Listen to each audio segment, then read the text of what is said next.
week on The Aviators, we sit down with Mikey McBrien of TV's Ice Pilots. You've ever been to Oshkosh before? I've never been to Oshkosh. In fact, I've never been to Wisconsin. We travel to the far north on the Midnight Sun Challenge. Awesome. Just awesome.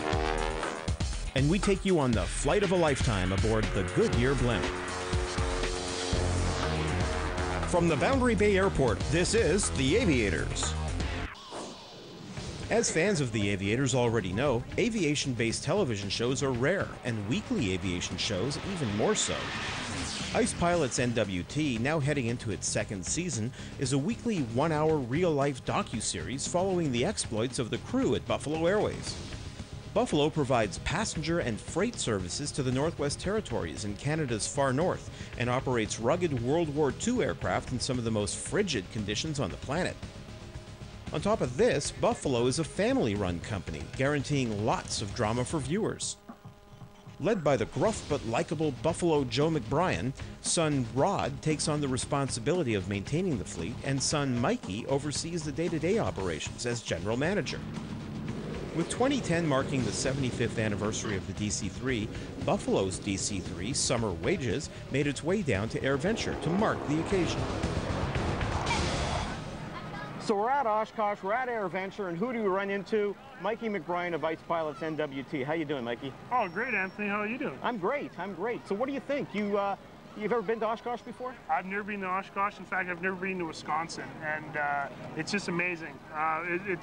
It's absolutely mind-boggling. You know, it's a week-long, it's an adventure, really. The airplanes here are, most places you'd only read about them in a book. So this is a real big treat for someone from the Northwest Territories, for sure. So when you were making your plans to come down here, I mean, you had to have something in your mind, what you thought you might expect to see, anywhere close to what you might have thought? Yeah, this is insane. I'm speechless when it comes to the aircraft here, but it does kind of feel like home. You got the DC-4 back there. You got the DC-4's big brother, the DC-7. You got DC-3s. You couldn't throw a football without hitting one. You got DC-2 behind me.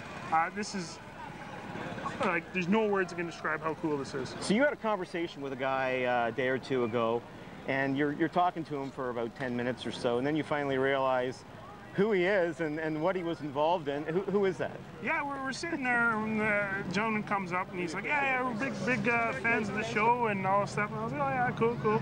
And this other guy comes up and says, hey, you're the guy that landed the jet in the Hudson. I'm like, what? Is this Jeff? Yeah, this is the guy that landed. And that's insane. Like, for somebody who, that you've seen on news, like, reels over and over again, the co-pilot Jeff that landed the jet in the Hudson is a fan of Ice Pilots. Blows me away. That is definitely, I'd be here for another 3 weeks. That'd definitely be the highlight. So let's talk about Buffalo. What do you do at Buffalo, for those who don't know, for the 2 or 3 people that don't know? There's probably about 10 people that yeah, I'm the general manager, which basically is kind of funny because I never ever had a title until the TV show came out, and they couldn't call me, you know, something that had a swear word in it. So we just picked the name I had and we said general manager. But basically, I just do what my father tells me, like any good son should do. So yeah, we operate DC-3s, DC-4s, C-46s, Canadair, CL-215s, anything with a radial engine, we kind of fly up there in northern Canada. Now, of course, there's Ice Pilots NWT. Mm-hmm. So you go from being the general manager of Buffalo, working for your dad, and then all of a sudden you're a TV star. Yeah, that really came out of nowhere. I'm just an underachieving kid from Hay River. I don't deserve any accolades, but yeah, I was just sitting in the office one day, just normal day, and a producer from Vancouver, David Gullison, phones up and says, hey, I read an article of you in the Globe Mail, do you want to be on TV? And I was like, sure. That's one step closer to being a Simpsons character, which is my ultimate goal. So yeah, I jumped on the next WestJet flight down to Vancouver. I brought a bunch of newspaper clippings. We laid it on the table, and I said, what kind of story do you want to do? And he basically said, let's do it all. So we shot a pilot, we showed it to History Television, and I said, not only do we want it, we're going to buy 13 one-hour episodes now. And then after that, it was kind of like a hobby, but now we're like, oh crap, we got to do the show. What are we going to do? So there's a little bit of nervousness.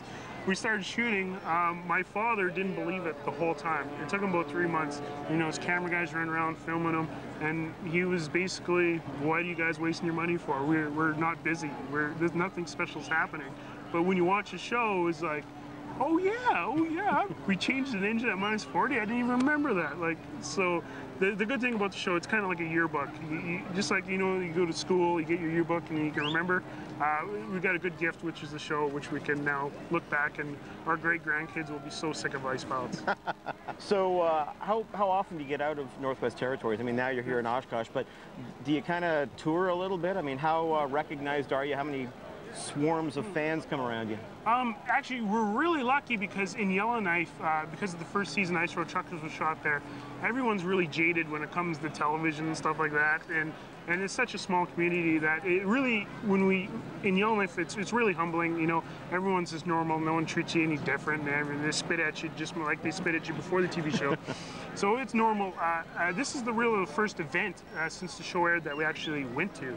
And it blows my mind that the amount of people that come up and the amount of Australians and New Zealand and UK and Ireland and places that I would love to visit one day are coming up saying you don't have to visit. You're in my living room every week, which is totally blows my mind. Wow, awesome. So what are your plans for the rest of the week here? Well, actually, the NWT, tourism donated this golf cart to us. So I'm planning just to cruise around the golf cart and look around at all the different airplanes.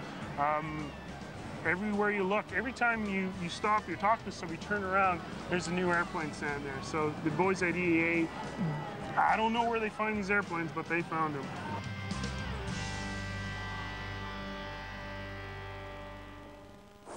In 2009, Canada celebrated 100 years of aviation in our country. To celebrate that and to mark that amazing date, we had over 100 pilots fly coast to coast, Vancouver to Quebec, Nova Scotia. At the end of it, there was so much camaraderie and so much excitement, we couldn't let it end there. That very night, the Century of Flight Club was formed. We decided that this year, 2010, we had to do it again. So off we flew to Whitehorse, and here we are. Beautiful location, a ton of people, so much excitement. We're really happy to be here. Known as the Midnight Sun Challenge, this 100 aircraft flight was led by the Aviators creator, John Lovelace. Oh, well, that's good. So you knew we were heading up. That I put a smile on my face. John brought together a team of pilots and coordinators to help organize this momentous flight. With representatives from national and regional commercial airlines, air traffic control, and search and rescue, the flight brought together over 200 people in more than 100 airplanes. Unlike the flight in 2009, this flight did not originate from a single location. Instead, two legs were launched, from the east and from the west. The eastern group of 50 airplanes departed from Barrie, Ontario, and made overnight stops in Thunder Bay, Ontario, Brandon, Manitoba, and Wetaskiwin, Alberta, before arriving in the Yukon capital of Whitehorse. I used to live up here. This is like coming home again. It's just awesome. Just awesome.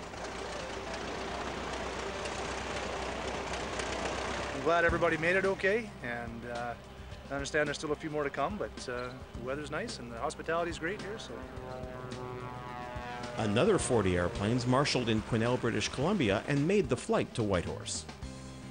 It's a terrific flight. Everything is, I'll tell you one thing, the weather here in British Columbia is a lot nicer than it was in Alberta. All of you came up yesterday? No, a couple of us come last night. These guys come this morning. You come today. The full line of Cessna aircraft, from 172s to Caravans, found their way to the Yukon. Joining the Cessnas were a variety of Piper-built aircraft, Vans RVs, and some exotic aircraft, such as this Chinese-built Nanchang CJ-6 trainer. The CJ-6 was the Chinese People's Liberation Army Air Force's answer to the Soviet Yak-18. Featuring a 285 horsepower radial engine, over 3,000 of these aircraft were built and saw service in over 10 different countries. Today, approximately 200 of these aircraft are in the hands of private owners, and this example was a welcomed addition to the 2010 flight.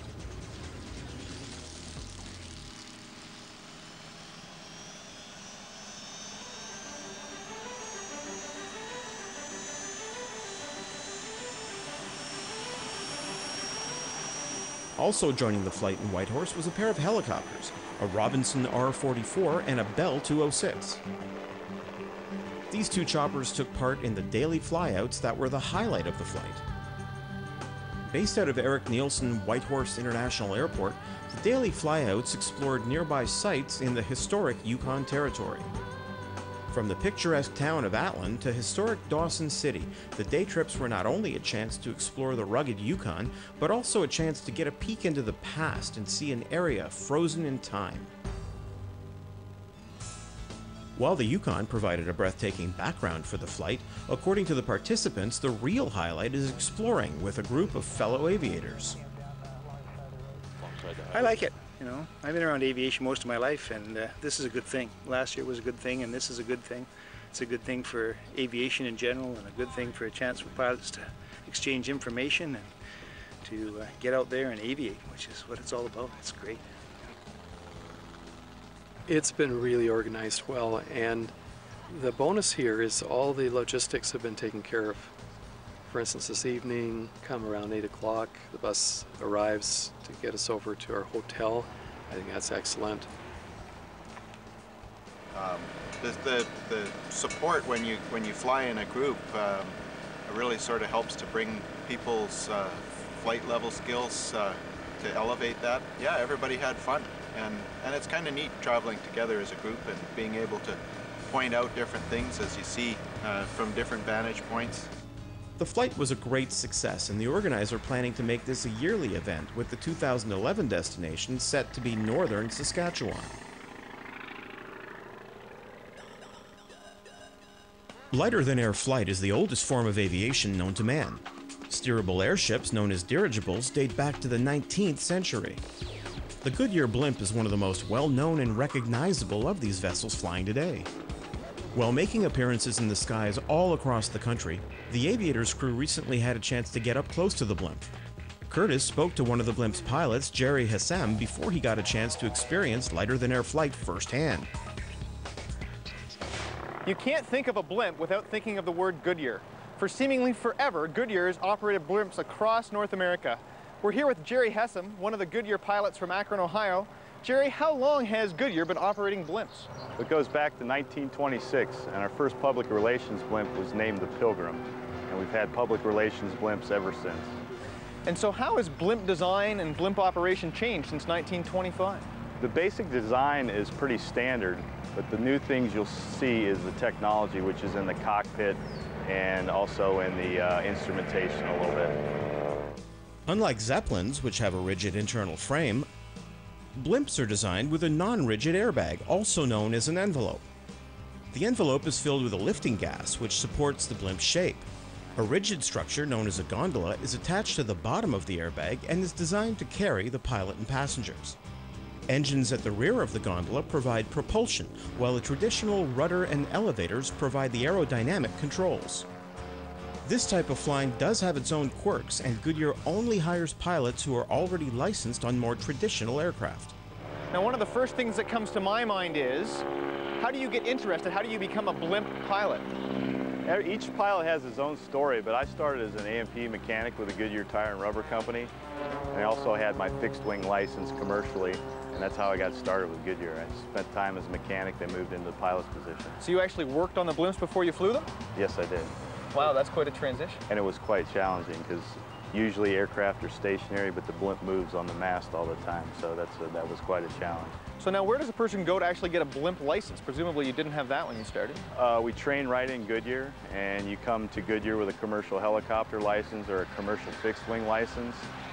We train the pilot in the left seat, and it takes about 300 to 400 hours and about 6 to 12 months of training. Curtis was lucky enough to ride along with Jerry on a flight. Getting the blimp up in the air, however, is an interesting experience. Takeoff in the Goodyear blimp is unlike any other aircraft. The gas used in the blimp is helium, which provides constant lift and pulls the blimp away from the Earth. Because of this, the airship is either constantly tethered to a mast or held by the ground crew. If the ground crew were to let go or the airship broke free of its tether, it would simply float away.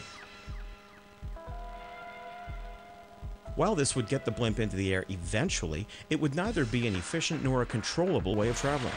So instead, the ground crew actually bounces the ship off the ground.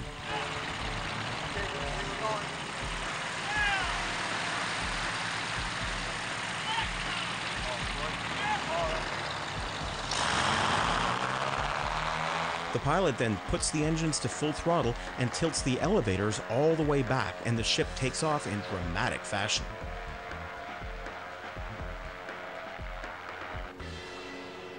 While gaining altitude, the aircraft pitches up at an angle of 15 degrees. Once the blimp reaches its cruising altitude of 1,500 feet, Jerry levels off the airship. We'll get this thing tuned up right here and ready for a nice cruise flight around the facility. Now the ship's going to pitch up and down like this because of the air currents, thermals. So Okay. that's typically normal for the ship. So you're not doing it just to put on a show and attract attention? No, because so I don't go up in altitude, I got to pitch over a little bit. So now we've got a whole lot of helium in here keeping us in the air. What's the weight of this ship right now? Everything together about 12,500 pounds. So 12,500 pounds take how many cubic feet of helium? 200 to 800. So 200. 202,800. Wow. So there's no fancy propulsion controls. These are all just the rudder and elevators we see at the back of the ship. Yeah, this wheel controls my elevators, which controls the pitch on the bag, which controls our dynamic lift. So if I want to descend, I'll roll this wheel down. It'll lower the bag, and if we look at our VSI over here, we're in descent. Yep. Conversely, it's like pulling back on the yoke of an airplane. I'll pull back on this wheel. We'll pitch the bag up, which we all know kind of increases the dynamic lift. And lo and behold, we look down our VSI, and we have a climb going. Now, one of the things that's so interesting to me about a blimp is in an airplane, when you're flying, if you pitch the nose up, your speed tends to bleed, and if you pitch the nose down, you tend to increase speed. What about a blimp? Very slight variations. So we do 30 miles an hour up? Yeah, 30 miles an hour down. Very slight variations. Steering, turning left and right, is accomplished by pure yaw. The pedals down in front control the rudders back and forth like a rudder of a boat. So if I want to go left, I'll push that left rudder, and these are geared, and the other one will come back towards me. Then we'll go into a left turn. The controls are like a conventional airplane in that they have to have air flowing over them for them to function then. Yeah, exactly. And you had mentioned how we stop the movement. Watch this. You go a little bit opposite rudder, wait on it, wait on it, wait on it, then you neutralize. And there you have it right there. I mean, that's it. As you remember, you have 12,000 pounds moving in one direction, so it takes time and opposite force to stop the turn. Now, it sounds kind of silly, but it feels like we're just sort of sitting here floating. There's no real sensation of movement, or not the usual sensations you feel in an airplane. An airplane, correct. And it's just more like floating, and you're almost like you're in a bubble. The blimp floats along at speeds of just 30 to 35 miles per hour. This allows the occasional lucky passenger to really take in the earth around them, and if the weather is right, you can even open the windows and feel the breeze moving past. So now there's two engines at the back of this blimp that power us. What kind of engines are they? Those are Continental IO360s. They're injected, opposed, and 360 cubic inches. So 200 horsepower airplane engines, basically. 210 horsepower engines, and they're 6 cylinders. Now the propellers on this being fully reversing, that's a bit unusual for a fixed-wing airplane with a piston and power plant. You're exactly right. We can go into beta and reverse in flight, which you're not going to see too often. As the blimp moves through the air, the pressure inside the envelope can fluctuate. Two compartments within the blimp, called ballonets, are filled with air and are designed to balance out the pressure. As the helium inside the envelope expands, Jerry has to vent air out of the ballonets. If the helium were to contract, scoops behind the engines can pull air back into the ballonets. Not maintaining careful, constant pressure would cause the envelopes to lose their shape and could potentially collapse.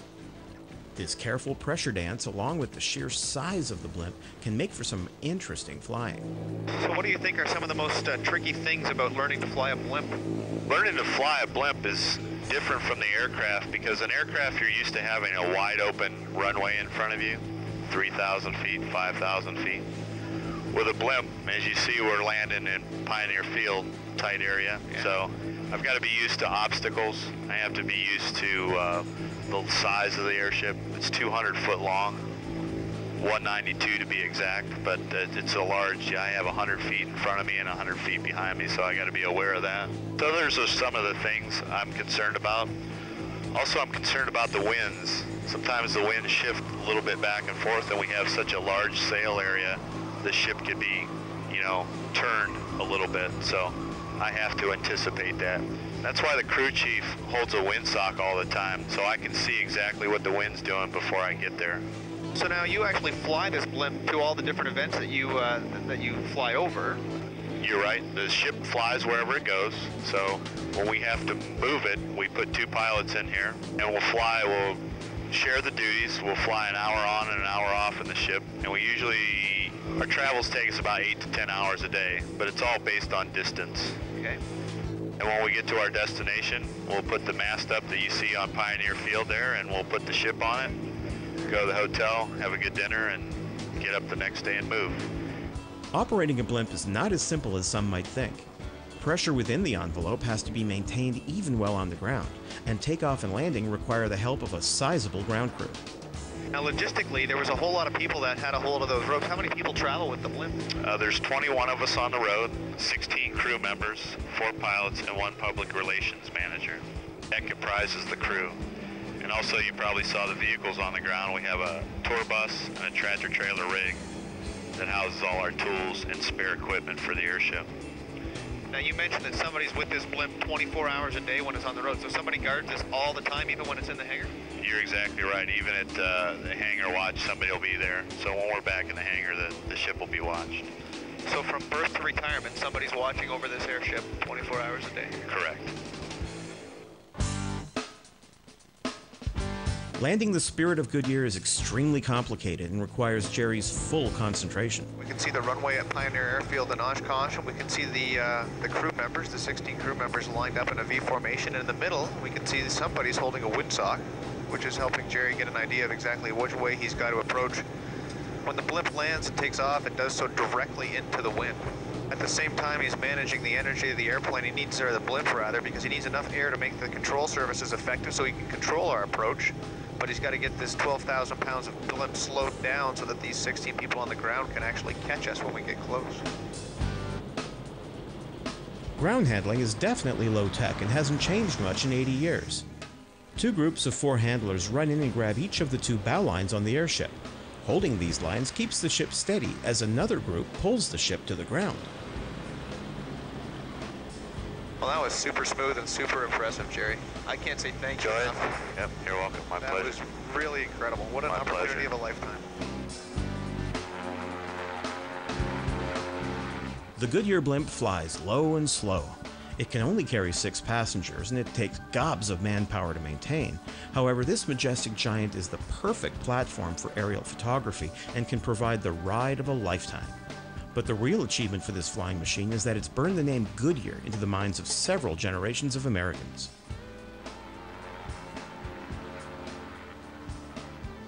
The Aviators, for everyone who has ever gazed skywards. For more information on today's segments, visit